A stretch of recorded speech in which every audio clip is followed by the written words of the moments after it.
Padlan datang kepada seorang kiai di kampungnya. Ia merasa bingung, sudah banyak cara ia telah tempuh, namun rezeki masih tetap sulit ia cari. Kata orang, rezeki itu bisa datang sendiri, apalagi kalau sudah menikah. Buktinya, sudah 3 tahun ia menikah dan dikaruniai 2 orang anak. Ia masih tetap hidup lantung-lantung, tak menentu. Benar, keluarganya tidak pernah kelaparan sebab tidak ada makanan. Namun kalau terus-terusan hidup kepepet dan tidak punya pekerjaan, rasanya tidak ada kebanggaan diri. Ia pun datang kepada Kiai Ahmad untuk minta sumbang saran. Kalau boleh sekaligus minta doa dan pekerjaan darinya. Terus terang, ia sendiri kagum dengan sosok Kiai Ahmad yang amat bersahaja. Tidak banyak yang ia kerjakan, namun dengan anak 9 orang, sepertinya mustahil bila ia tidak pusing memikirkan nafkah keluarga. Tapi ternyata sampai sekarang Kiai Ahmad tetap sumringah di mata Padlan. Tidak pernah ia melihat Kiai Ahmad bermuka muram seperti dirinya. Makanya hari itu Padlan datang untuk meminta nasihat Kiai tersebut. Hidup ini adalah adegan, kita hanya wayang, sementara dalangnya adalah Allah. Jadi manusia itu hidup karena disuruh manggung oleh dalangnya. Kiai Ahmad membuka penjelasan dengan sebuah ilustrasi ringan. Enggak mungkin. Kalau wayang itu manggung sendiri, pasti ia dimainkan oleh dalang. Sementara selama di panggung, pasti dalang akan memperhatikan nasib wayang itu. Begitu juga manusia. Enggak mungkin dia hidup di dunia tanpa diperhatikan segala kebutuhan oleh Gusti Allah. Sudah paham belum kamu Padlan? Kiai Ahmad mengakhiri penjelasannya dengan sebuah pertanyaan. Tapi Pak Kiai, kalau Gusti Allah benar menjamin hidup hambanya, kenapa hidup saya seperti sia-sia begini ya? Nyari nafkah saja kok susah, Padlan menyampaikan keluhnya.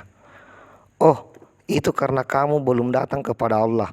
Kalau kamu datang kepada Allah, hidupmu nggak bakal sia-sia, Kiai Ahmad menambahkan. Padlan belum mengerti betul apa maksud sebenarnya dari kata datang kepada Allah. Ia pun menanyakan gambaran konkret tentang hal itu kepada Kiai Ahmad. Dengan santai, Kiai Ahmad menjelaskan, Padlan, semua masalah di dunia ini bakal selesai asal kita datang kepada Allah. Banyak di dunia ini orang yang bermasalah, punya hutang segunung, rezeki sulit, ditimpa berbagai macam penyakit, kemiskinan, kelaparan, dan lain-lain. Itu disebabkan karena mereka tidak datang kepada Allah. Kalau saja mereka datang kepada Allah, maka segala masalah mereka terselesaikan. Apakah hanya sesederhana itu Pak Kiai? Padlan bertanya dengan nada penasaran. Ya, hanya sesederhana itu. Pak Kiai menegaskan. Pak Kiai selalu bercerita, pernah terjadi di Rusia, di sebuah negeri yang terkenal ateis. Seorang pria pergi ke tukang cukur. Saat rambutnya dicukur, ia terserang kantuk. Kepalanya mulai mengangguk-angguk karena kantuk. Tukang cukur merasa kesal, namun untuk membangunkan pelanggannya, si tukang cukur mulai bicara. Pak, apakah Bapak termasuk orang yang percaya tentang adanya Tuhan? Pelanggan menjawab, ya saya percaya adanya Tuhan. Agar pembicaraan tak terhenti, si tukang cukur menimpali. Saya termasuk orang yang tidak percaya kepada Tuhan. Apa alasanmu? Pelanggan melempar pertanyaan. Kalau benar di dunia ini ada Tuhan dan sifatnya adalah maha pengasih dan maha penyayang, menurut saya tidak mungkin di dunia ini ada orang yang punya banyak masalah, terlilit hutang, terserang penyakit, kelaparan, kemiskinan, dan lain-lain. Ini kan bukti sederhana bahwa di dunia ini tidak ada Tuhan. Tukang cukur berbicara dengan cukup lantang. Si pelanggan terdiam dan dalam hati ia berpikir keras mencari jawaban. Namun sayang, sampai cukuran selesai pun ia tetap tidak menemukan jawabannya. Maka pembicaraan pun terhenti. Sementara si tukang cukur tersenyum sinis, seolah ia telah memenangkan perdebatan. Akhirnya saat cukuran itu selesai, si pelanggan bangkit dari kursi dan ia berikan ongkos yang cukup atas jasa cukuran. Tak lupa, ia berterima kasih dan pamit untuk meninggalkan tempat. Namun dalam langkahnya, ia masih tetap mencari jawaban atas perdebatan kecil yang baru ia jalani. Saat berdiri di depan pintu barbershop, ia tarik tungkai pintu, kemudian hendak melangkahkan kakinya keluar.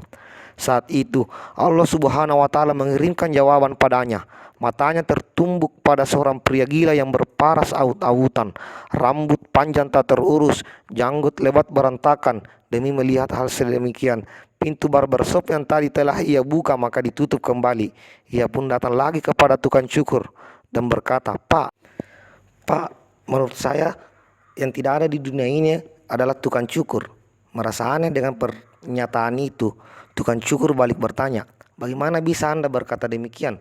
Padahal baru saja rambut Anda saya pangkas." "Begini Pak, di jalan saya dapati ada orang yang kurang waras, rambutnya panjang tak terurus, janggutnya pun lebat berantakan. Kalau benar di dunia ini ada tukang cukur, rasanya tidak mungkin ada pria yang berperawakan seperti itu." Si pelanggan menyampaikan penjelasannya. Tukang cukur pun tersenyum. Kemudian dengan enteng ia berkata, "Pak, bukan tukang cukur yang tidak ada di dunia ini. Masalah sebenarnya adalah pria gila yang Anda ceritakan tidak mau hadir dan datang ke sini, ke tempat saya. Andai dia datang, maka rambut dan janggutnya akan saya rapikan, sehingga tidak berperawakan demikian." Tiba-tiba si pelanggan meledakkan suaranya. "Nah, itu dia jawabannya. Rupanya Anda juga telah menemukan jawaban dari pertanyaan yang Anda lontarkan. Apa maksudmu?" Si tukang cukur tidak mengerti dengan pernyataan pelanggannya. "Anda kan bilang bahwa di dunia ini banyak manusia yang punya masalah. Kalau saja mereka datang kepada Tuhan, pastilah masalah mereka akan terselesaikan. Persis sama kejadiannya bila pria tadi datang kemari dan mencukurkan rambutnya kepada Anda." Kiai Ahmad mengakhiri kisah yang ia sampaikan. Terlihat Fadlan menganggukkan kepala tanda mengerti. "Jadi, kamu hanya tinggal memohon saja apa yang kamu inginkan kepada Allah. Pasti Allah bakal berikan apa yang kamu pinta." Kiai Ahmad berkata memberi garansi. Fadlan pun mulai yakin, tapi ia masih mengajar dengan satu pertanyaan. "Pak Kiai, saya sudah niat untuk datang dan semakin mengakrabkan diri kepada Allah, tapi bagaimana caranya, ya, Pak Kiai, agar saya bisa memohon nafkah yang cukup kepada Allah?" Kemudian Pak Kiai membacakan ayat dalam Al-Quran. "Katakanlah, wahai Tuhan yang mempunyai kerajaan, Engkau berikan kerajaan kepada orang yang Engkau kehendaki, dan Engkau cabut kerajaan dari orang yang Engkau kehendaki. Engkau muliakan orang yang Engkau kehendaki, dan Engkau hinakan orang yang Engkau kehendaki. Di tangan Engkaulah segala kebajikan. Sesungguhnya Engkau maha kuasa atas segala sesuatu. Engkau masukkan malam ke dalam siang, dan Engkau masukkan siang ke dalam malam. Engkau keluarkan yang hidup dari yang mati, dan Engkau keluarkan yang mati dari yang hidup. Dan Engkau beri rezeki siapa yang Engkau kehendaki tanpa hisab." Quran Surah Ali Imran ayat 26-27. Bacalah ayat itu sesering mungkin dan perbanyak doa memohon nafkah serta rezeki yang halal dari Allah. Yakinlah bahwa Allah akan senantiasa menjamin penghidupan dan keluarga. Kiai Ahmad mengakhiri pembicaraan dengan memberi pesan. Usai pembicaraan Kiai Ahmad, Fadlan merasa yakin bila dirinya hendak mencari nafkah, maka termudah yang dapat ia kerjakan hanyalah dengan datang dan memohon kepada pemilik nafkah. Fadlan telah meyakini hal ini.